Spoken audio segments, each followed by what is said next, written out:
Bien, amigos, sean todos ustedes bienvenidos a este su programa Careo. Yo soy Omar Santana y acompaño a don Osvaldo Santana en otra edición de este humilde programa de televisión, don Osvaldo. Humilde. Saludos Omar, saludos a los amigos de Careo. De nuevo aquí con ustedes para hablar de asuntos de interés local y quizás internacional. Así es, hoy hay muchos temas, están los pitos de la DGC, los silbatos. ¿Pitaste? Parece que a la DGC le da 3 pitos, gastar 5 millones en pitos. Bueno, pero realmente a mí, este es un país singular. Tú sabes que eso debe estar obviamente en cualquier periódico, pero yo hice son 5.634.600 y tanto pesos, 618 pesos. 5 millones, más de 5 millones y medio es mucho dinero. ¿Tú sabes cómo salen los pitos? A 1937 cada pito. ¿De qué serán esos pitos? Esos pitos que lo llaman silbato, esos pitos que van a usar los agentes de la DGC. Dicen que deberán ser de acero inoxidable. Lo raro es que ellos le ponen el precio. Color níquel, plata. Bola de corcho con una medida de 3.5 por 4.5 centímetros, 4 centímetros de largo, 3.5 a 4.5 centímetros de largo, y que incluya un sistema de orificio para la adaptación de cadenas, ¿sí? Para enganchárselo en la cintura o en algún punto, puede ser también aquí, no, en el pecho, que pueda facilitarle el ejercicio de pitar. Ahora, yo entiendo que esos pitos. Ve acá, Omar, por cierto. Además, ¿tú pitaste cuando yo te regalé alguna vez algún pito? Sí, sí. Esos pitos son caros. Además, 1.947 pesos. Debe tener la marca institucional impresa y la cadena debe de ser tipo serpiente, con sistema de sujeción con buen enganche y una capacidad de silbido de 9 a 100 decibeles. Fuera de esos contextos, cualquier pito ¿A dónde da alcanzará 90 a 100 decibeles? ¿Qué distancia se podrá escuchar? No, bueno, ya eso algún Los físico técnicos lo tendrá que especificar, pero la verdad es que es curioso. En un país con tantas situaciones que uno considera insalvables, ser tan preciso con unos pitos que se van a utilizar a fin de cuentas en el día a día. Pero después de todo, y pensándolo bien, es mejor que a mí me piten muchas veces antes de que me peguen un tiro o me den un macanazo. De modo que aunque los pitos sean caros, 1.947 pesos, porque yo 1.900 y tanto. No, está ahí, yo lo calculé, 1.947 salen los pitos, cada pito. Yo creo que es preferible que a uno los piten antes que lo golpeen. Sí, claro, pero cualquier pito de calidad, de acero inoxidable, con características similares, y además con el código que ellos dan, que es un código bastante preciso, de tipo de pito, sale a aproximadamente $20 la docena. ¿Tú lo averiguaste así? Sí. Pero eso ha debido decirlo. ¿La docena? La docena. No, yo creo que no, que no puede ser tan escandalosa. Debe ser que en este caso esos pitos, por tener el logo, por tener una serpiente, por tener el lugarcito donde va. Pero tú dices la docena a $20. La docena ¿Dónde tú averiguaste eso? En Amazon. En internet, usted lo busca en Amazon con el código que indica la licitación, porque son un tipo con un código específico que lleva el pito. Ese es el costo. Entonces eso se convierte. Yo no quería llegar ahí, pero por lo que tú estás diciendo me hace pensar en una palabra que yo no quiero utilizar. Son unos pitos Harley Davidson. Estos son Harley Davidson. No. Pero además el que tú viste que sale la docena. No, quiero decir que son unos pitos mucho más caros. Pero aún así. No es pesado, pero no. No, pero espérate, si es así como lo de Harley dices, Davidson es una broma, pero es así, el tipo de código internacional es por ese código, entonces hay que pensar necesariamente en una palabra. Ese precio entonces de la policía es un poco escandaloso. Por más devaluado que esté el peso dominicano, como quiera, 1.947 pesos para un pito, ¿pitaste? Es demasiado. Mire, el tipo de pito está en el renglón clasificado bajo el código UNSPSC con los números 601, 311, 105. No, ese es el renglón clasificado, el tema. Y vamos a hacer el esfuerzo. Usted coloca esa base de datos en internet y le pone la palabra en inglés de pito, que es whistle, y entonces ahí le salen, vamos a ver, ahí le salen las unidades. Míralo ahí. Pero enséñaselo a la gente más que a mí. Manuel, por favor, a ver si tú puedes enfocar. Entonces, ahí, míralo ahí, una docena de pitos, más barato. Acércalo a ver. Aquí, A la cámara. de frente tuya, a esta tu cámara, aquí. cámara. Ahí está. Yo dije que estaban en Amazon a $20. Aquí me salió un sitio de internet donde está Tengo la boca abierta y no sé si voy a pitar. $27 la docena. No sé si voy a pitar. Entonces, Pero bueno. ahí se ve, Manuel, ahí se ve. No, donde tú Ahí. lo tenías se veía bien. $27 la docena, míralo ahí. Míralo ahí. Quick ship. Y ahí está el mismo código, el mismo pito con el código que tiene la DGC. El código que ellos indicaron. Que ellos indican, para la DGC, especificar el para tipo especificar el de pito que ellos están desean. buscando. Bueno. Ellos dicen que es un precio de referencia. Pero ellos entonces lo están pero lo sobrevaluando. están sobrevaluando en la referencia. Yo no quiero insistir en eso porque hay otros tantos temas. Pero nada más voy a comentar antes de irnos a la pausa. Qué seco fue el mes de agosto en la generalidad Sí. del territorio, en la mayoría, perdón, del territorio dominicano. Se sintió agosto, que es un mes caliente, fue además seco, muy seco. Ha hecho daño en algunas regiones a los agricultores, a los cultivos. Ya ahora en septiembre ha caído algo en los primeros días, pero hace falta agua. No parece siquiera que estemos en la temporada ciclónica. El tiempo que se está marcando parecería, con cambio climático incluido, parecería que estamos en ese periodo seco que va desde el fin del invierno hasta la primavera, que entra ahí generalmente la cuaresma, Sí. como si tuviésemos en ese tiempo Febrero, de marzo, abril. cuaresma, así duro. En esta semana creo que, don Osvaldo, no ha habido una noticia más contundente, como el hecho de que Maxi Montilla, antiguo Tú sabes proveedor que antes de seguir con Ajá. ese tema, yo quisiera decir algo, que yo no sé hasta dónde es un tema de interés general, pero que a mí me ha movido a algo de preocupación. Yo he recibido a través de terceros, porque la verdad es que acceso a las redes sociales casi de manera limitada, pero allegados me han enviado, he recibido muchos contenidos y he visto también algunos incluso con contenidos de pequeños mítines, en los cuales, y gente que más o menos tienen algún crédito, que opinan, pero que opinan en las redes, hablando del presidente de la República, el honorable presidente de la República, Luis Abinader.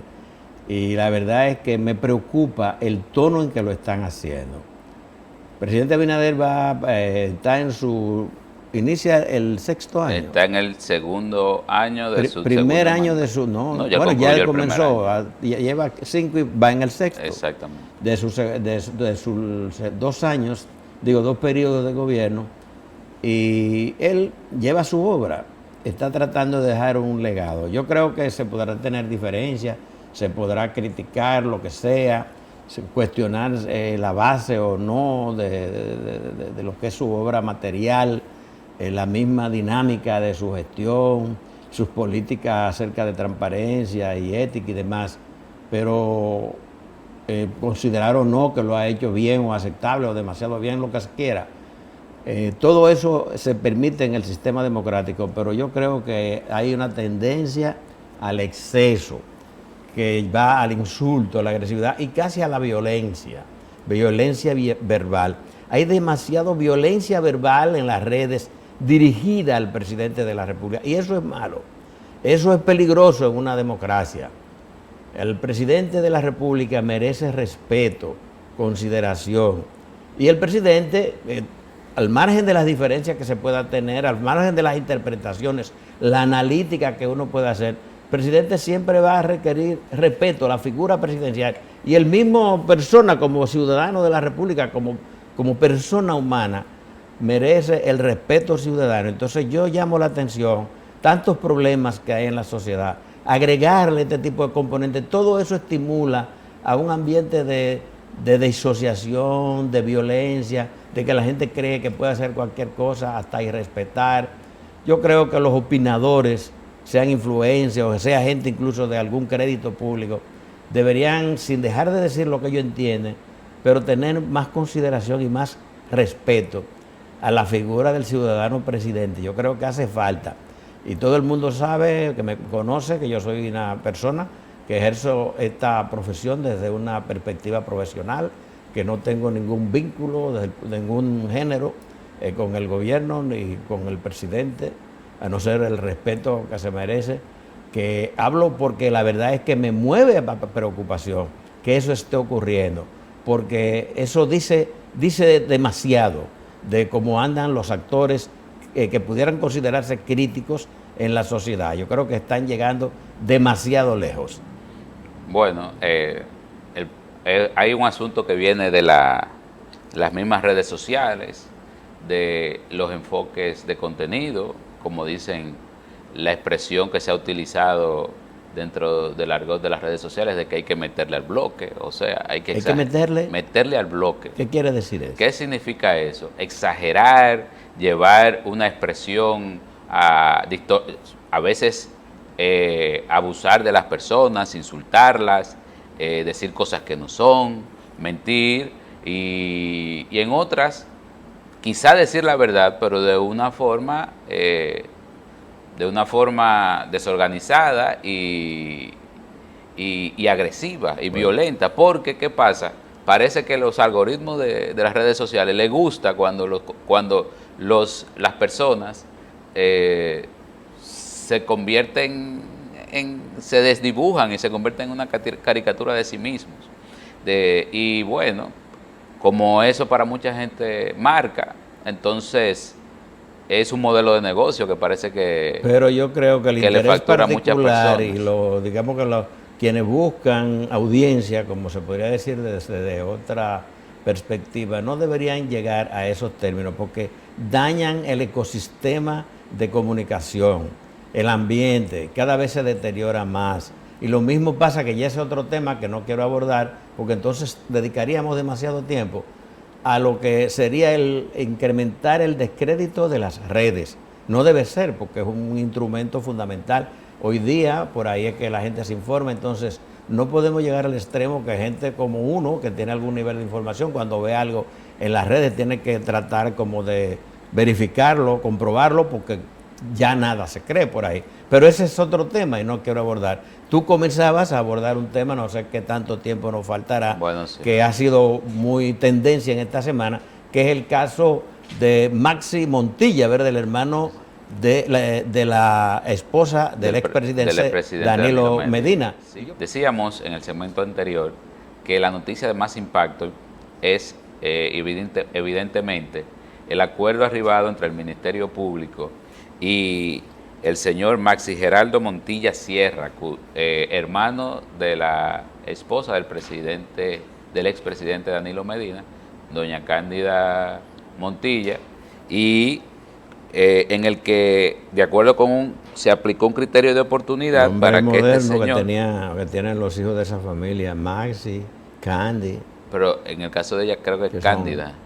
Bueno, pero como quiera. Pero bien, en el que un acuerdo en el que él se compromete a devolver al Estado unos 3.000 millones de pesos y a testificar contra los demás vinculados en una estafa o en un caso de una supuesta estafa que viene desde hace 4 años. Pero ya se puede llamar estafa porque le admitió. Exacto, ya él la admite. Por lo menos en el caso de él. No es supuesta, ya él lo admite. Ya él la admite. En la estafa a las distribuidoras de las EDES, que incluye alegadamente a importantes exfuncionarios PLDistas. Estos acuerdos abarcan la devolución de 2.000 millones de pesos. En efectivo. En efectivo. Además, abarca también el pago de impuestos atrasados por 600 millones de pesos, que eso obligatoriamente tiene que llamar la atención, y a indemnizar a las distribuidoras de electricidad con otros 600 millones de pesos. Entonces, además de la devolución como parte del pago de un terreno que se encuentra en la Roberto Pastoriza, próximo a la avenida Ortega y Gasset, por un valor de 50.901.000 pesos. Es muy grave todo esto. En el documento que Montilla Bala, de la Procuraduría General de la República, admite que él fue parte de la red de corrupción que operó en el sector eléctrico, que alteraba especificaciones y contractuales en la ejecución, pagaba sobornos, lavaba dinero proveniente de actividades ilícitas, manipulaba plazos de entrega, accedía a informaciones privilegiadas, simulaba urgencias, sobrevaluaba productos y suministraba equipos reciclados como nuevos, entre otras irregularidades. Eso lo admite a él para llegar necesariamente al acuerdo. Ahora bien, todas estas barbaridades que este hombre admite y que él, como lo admite, cometió, ¿verdad?, como parte de un entramado de corrupción, mayormente contra las empresas distribuidoras de electricidad. Yo creo que, aunque, por ejemplo, diputados del Partido de la Liberación Dominicana centran la culpa en él y dicen que él tiene que responder, incluso dicen ahora que no solamente es devolviendo, que debe recibir cárcel, y que el presidente Danilo Medina se desligue, el expresidente Medina se desligue de esos hechos, de ese tráfico de influencia y de corrupción barbárica develada durante su administración, porque no es un tercero, es durante su administración. Por más ausente que él estuviera de todo eso, eso daña cada vez más la credibilidad del Partido de la Liberación Dominicana y la administración de Medina. Es decir, esta confesión, no ya el caso en sí de los cargos que la Procuraduría instrumentó contra el hermano Alexis Medina del presidente de la República, contra este Maxi Montilla, hermano de la esposa del presidente de la República, que todo eso que conmovió y llamó la atención y que todavía hace que muchas personas digan que es persecución política, con esta admisión y acuerdo pactado ante un juez por este señor, yo creo que por más que se quiera, deteriora la imagen del PLD y le resta incluso lo que ha venido siendo un proceso, digamos, de recuperación de una imagen muy golpeada que lo impactó en las pasadas elecciones, y ustedes vieron cómo eso se reflejó en los resultados electorales. Y no hay manera, y la misma figura, por más que, bueno, el presidente Medina dice que él es un hombre honorable, lo que no nadie pone en duda, y que él no tenía esa cercanía con su cuñado, sino que lo trataba como una persona más, y mucho menos relaciones de negocios, pero no hay forma de que tanta proximidad con el presidente o con la familia del expresidente Medina no impacte su propia imagen. Lamentablemente, no quiere decir que él haya tenido que ver con eso, no necesariamente quiere decir eso, pero impacta su imagen, impacta la del PLD e impacta lo que es el accionar político de esa agrupación de cara a la ciudadanía. Eso se convierte en un elemento negativo, ya digamos que en un ejercicio de interpretación de lo que son las comunicaciones, de lo que son los hechos sobre la actividad política y las personas humanas. De eso es que se trata. Y no hay forma, por más que se dé explicación, de separar ese hecho, que porque ya es un hecho indesmentible, porque es un pacto al que él llegó ante un juez. No hay manera de separarlo de lo que es, digamos, el periodo histórico en que ocurrió la gobernanza, quienes la lideraban y quienes llevaban el gobierno. De modo que se podrá defender y decir, pero es muy feo para lo que es el ejercicio del poder, al que se va no a enriquecerse, ni aprovecharse de que un hermano mío esté o un primo, un cercano en el poder, sino se va a servir a la sociedad, a construir a poner ejemplos y no a dañar, ni a deteriorar, ni a enriquecerse. Y pensar que es lo último, que no que quiero decir, pero que me viene a la cabeza, porque a uno hasta, bueno, no puedo decir que me dé pena, pero si él está devolviendo 3.000 millones de pesos, 3.000 millones serán más de 500 millones de no, son dólares. 50 millones de dólares. 50 millones de dólares. Aproximadamente. Si él está devolviendo ya todo la tasa ese actual dinero, es menos de 50 millones. Y a la tasa actual con el dólar subiendo. que ese es un tema también. menos. Si él está devolviendo ese volumen, esa carga de dinero que no caben en cerones, ¿de cuánto habrá sido el fraude? Se habla de más de 20.000 millones. Eso es mucho dinero. Bueno, y él está devolviendo una parte de lo que se sustrajo o se engañó o se fue por ahí de las arcas de esas instituciones del Estado. Eso es muy penoso y de alguna manera debería recibir sanción. Ya digamos que la sanción ha sido el escarnio público, la crítica social, el descrédito, ¿verdad? Pero la sociedad cada vez se siente más frustrada ante este tipo de hechos. Los abogados del Estado que están llevando este caso de estafa hablan de una estafa de 50.000 millones de pesos. Eso es el valor que ellos le asignan a este tema. A este señor le devuelve 3.000 millones de pesos.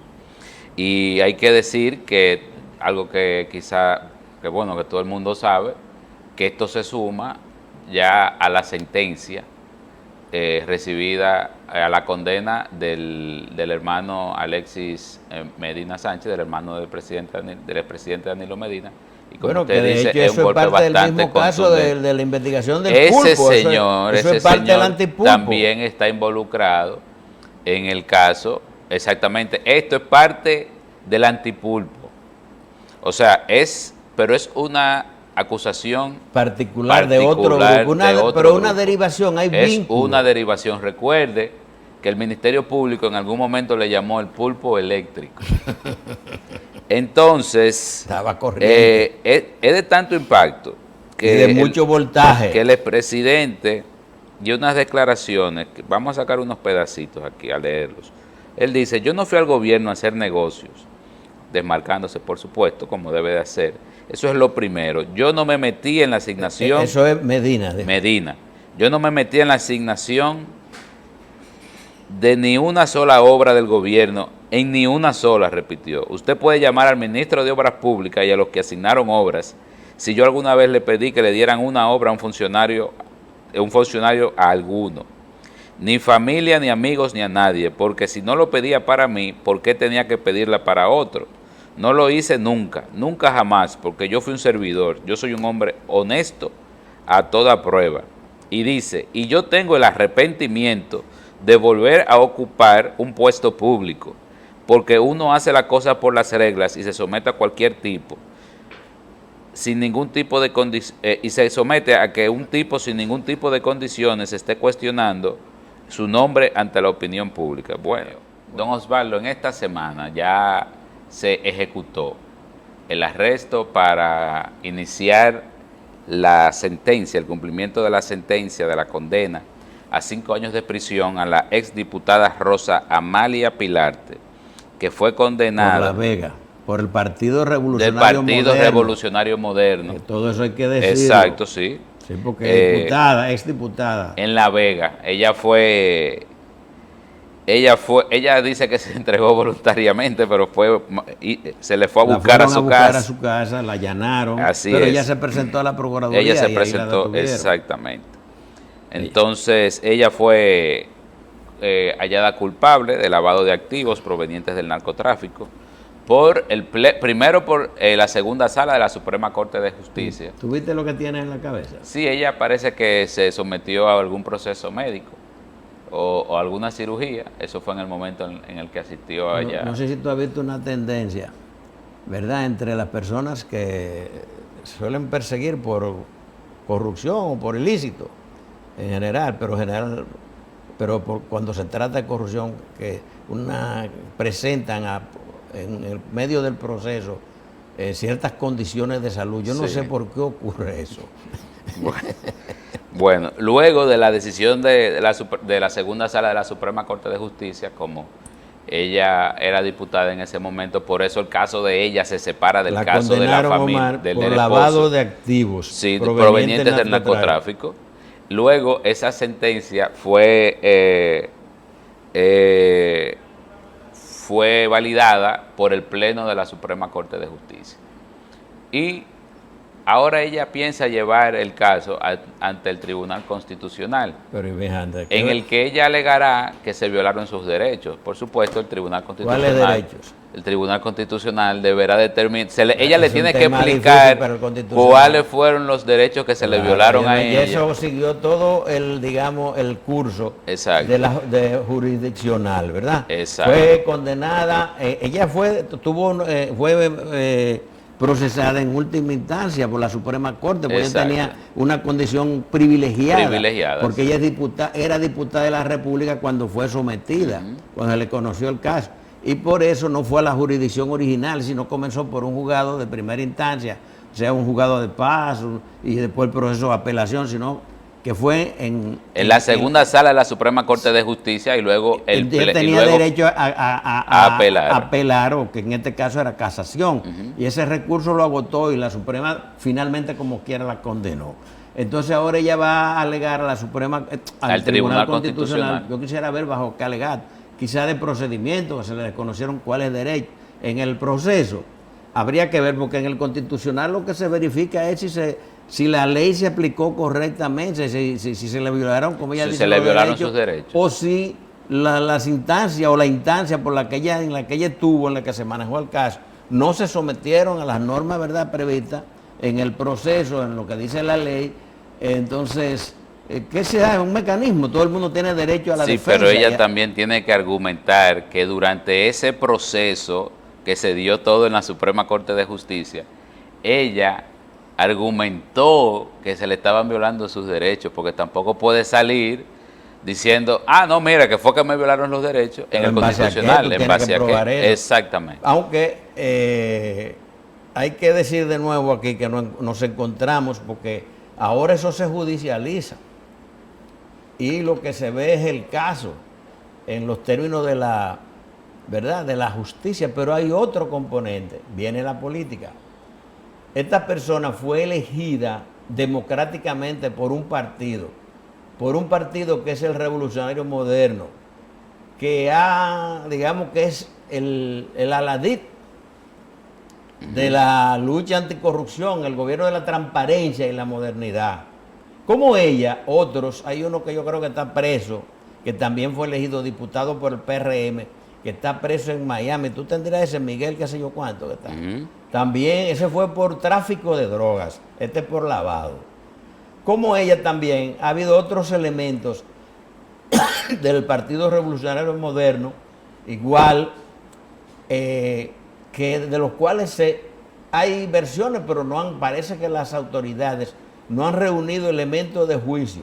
Pero otra vez nos encontramos en un caso en el que la narcopolítica se pone de moda. Mire, aquí, en lo que va de los últimos dos periodos, bueno, en el periodo anterior, está Rosa Amalia Pilarte, está Nelson Marmolejos Gil, Faustina Guerrero Cabrera y Héctor Félix Félix, de los partidos Revolucionarios Modernos y el Partido Revolucionario Dominicano, que están siendo investigados, que es Miguel Gutiérrez, el que usted dice, pero ese está detenido en los Estados Unidos. Y fue electo también en su condición como fue electo por el Partido Revolucionario Moderno. Es decir, que el Partido Revolucionario Moderno es el partido que tiene la mayor cuota de elementos involucrados en el narcotráfico. No es que dicen por ahí, no, incluso condenados por la justicia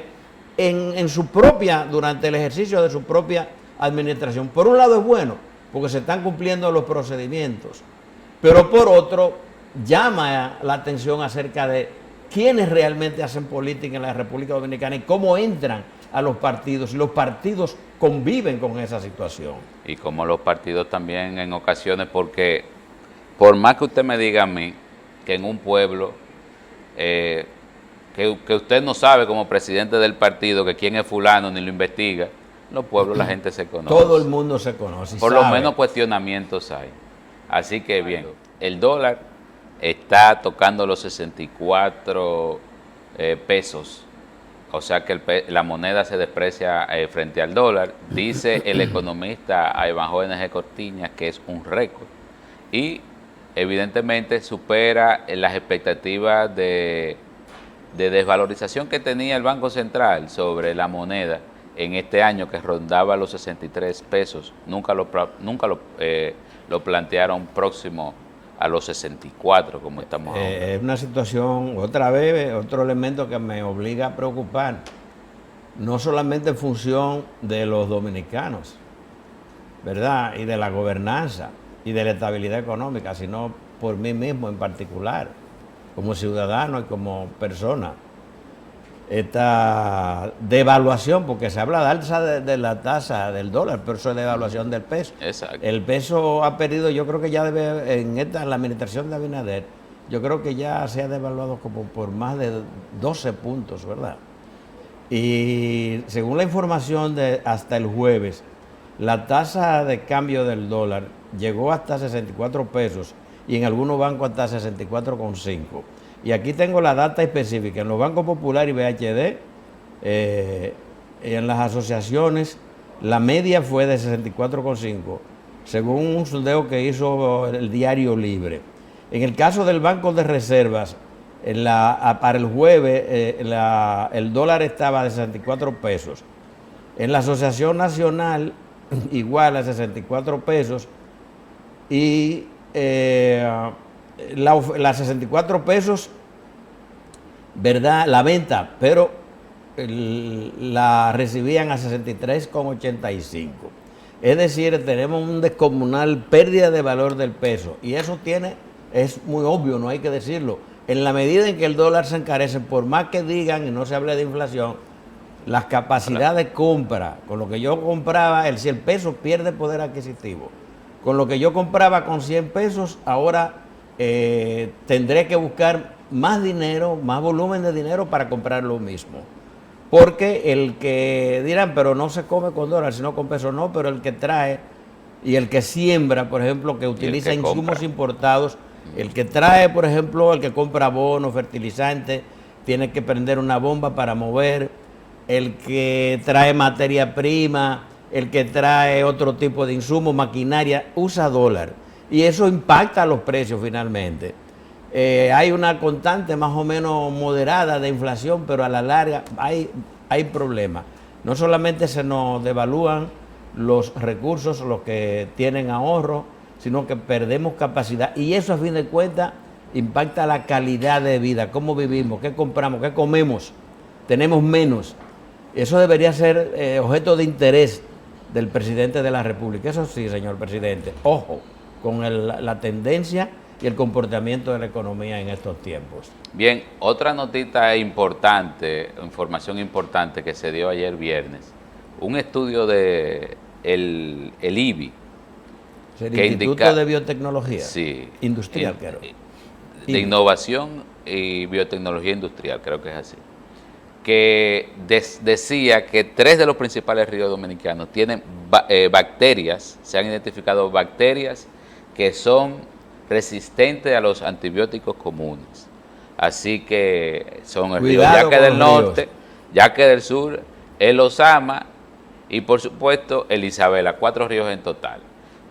Así que nada, es el producto de la vida, de cómo nos hemos desarrollado los dominicanos alrededor de los ríos y del poco aprecio que le hemos mostrado, a pesar de que son vitales para nuestra existencia en esta isla. Otro tema que de estudio que puede ser de futuro.